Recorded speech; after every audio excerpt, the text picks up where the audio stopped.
Exam के लिए कुछ इंपॉर्टेंट क्वेश्चन देखेंगे, तो चलिए शुरू करते हैं।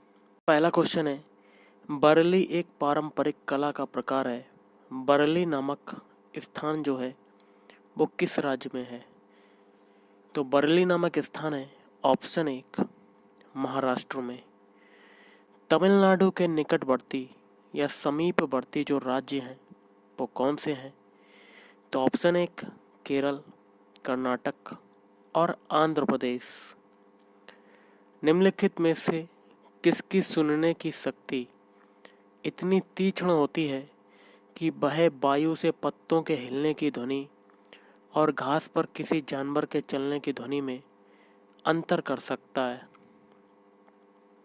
ऑप्शन 1 बाघ। जब कोई व्यक्ति ट्रेन द्वारा अहमदाबाद से केरल की यात्रा करता है तब वह अनेक सुरंगों को पार करता है। ये सुरंगें पर्वतों में हैं। तो ऑप्शन 3 पश्चिमी घाट। पृथ्वी गोल है, वास्तव में पृथ्वी पर ऊपर नीचे कुछ नहीं होता, केवल सापेक्ष होता है। हम भारत के लोगों के सापेक्ष उल्टे हो सकते हैं। तो ऑप्शन 4 अर्जेंटीना। तो क्वेश्चन है, संरचना के आधार पर किए गए वाक्य के वर्गीकरण में इनमें से कौन सा प्रकार नहीं है? ऑप्शन सी आज्ञार्थक वाक्य।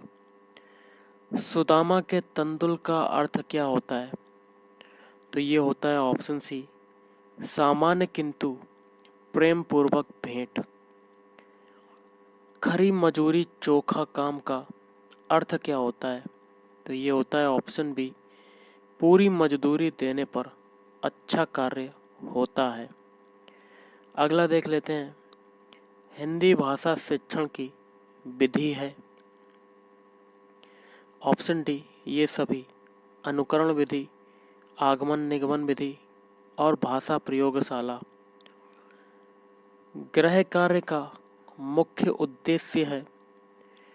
ऑप्शन बी पढ़ाए गए पाठ को दोहराने के लिए अवसर देना। भाषा शिक्षण के उपागम है। ऑप्शन सी ए और बी दोनों। पाठ संसर्ग उपागम, रचना शिक्षण उपागम।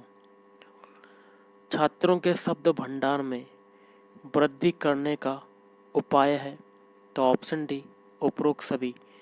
शब्दकोश का उपयोग, छात्रों में स्वाध्याय की प्रवृत्ति को बढ़ाना, शिक्षक द्वारा अच्छे व नए शब्दों का प्रयोग।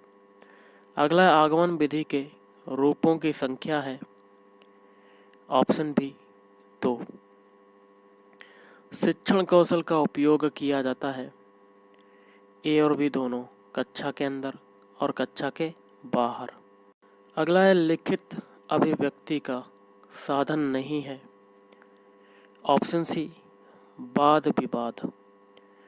बालकों को लिखना सिखाने से पहले यह आवश्यक है। ऑप्शन सी लेखन संबंधी जिज्ञासा उत्पन्न करना। प्रिंट मीडिया में सम्मिलित नहीं किया जा सकता। तो पाठ्य पुस्तक। साइट क्या है? तो साइट क्या होता है? उपग्रह अनुदेशात्मक दूरदर्शन प्रयोग। वस्तुनिष्ठ प्रश्नों की उपयोगिता का प्रमुख कारण है निष्पक्ष मूल्यांकन। विचारों की अच्छी अभिव्यक्ति किस प्रकार के प्रश्नों में हो सकती है? तो ऑप्शन सी निबंधात्मक। किसने मूल्यांकन प्रक्रिया को त्रिमुखी बताकर त्रिकोण के रूप में प्रस्तुत किया? ब्लूम। उपचारात्मक शिक्षण द्वारा। ऑप्शन सी छात्रों की कमजोरियों का निदान कर उसे दूर करने हेतु शिक्षण करते हैं। उच्चारण सुधारने का कार्य किन कक्षाओं में करना चाहिए? प्रारंभिक। तो गाइस इस वीडियो में इतना ही। Thank you.